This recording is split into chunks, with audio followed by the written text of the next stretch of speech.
So in this problem, we're considering water, and we're told that water has a dipole moment of 6.3 times 10 to the minus 30 coulombs per meter. And we're considering a sample with 10 to the 21 molecules.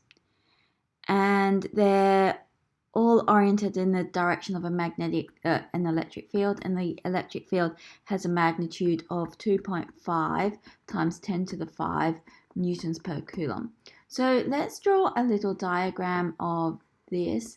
Here's our electric field, E, and initially our dipole moments are orientated with this field. So here's our P. So this is the negative end of the water molecule, and this is the positive end. So if we were actually picturing the water molecule, we've got the oxygen here, and then the hydrogens are like this, and the hydrogens are slightly positive while the oxygens slightly negative.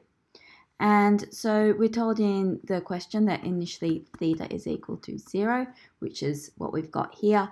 They're parallel, and then it rotates up to 90 degrees like this. So let's call that initial, and the final theta is equal to 90 degrees.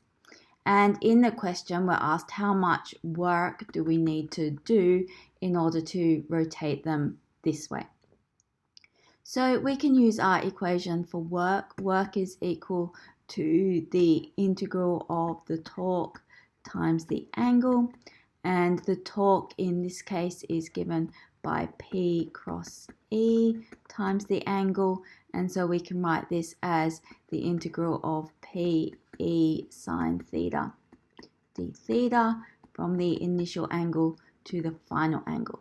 So we can substitute in there now. So P, that's 6.3 times 10 to the minus 30.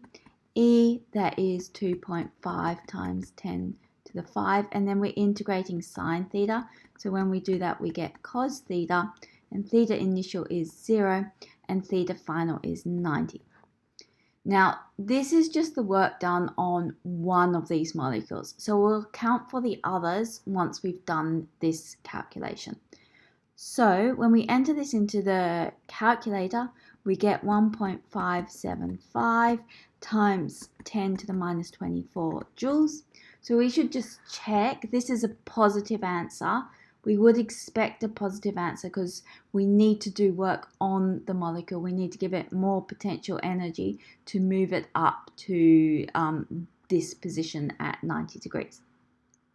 Okay, so we've now got the work done on one molecule. So the work done on n molecules, 10 to the 21 molecules, it'll be the same amount of work for each molecule. So we just multiply these together. So we've got 10 to 21 molecules, which each require 1.575 times 10 to the minus 24 joules. And so this gives us 1.575 times 10 to the minus 3 joules. And so because everything here is given to two significant figures, we should really write this as 1.6 times 10 to the minus 3 joules is the amount of work which needs to be done on this water sample.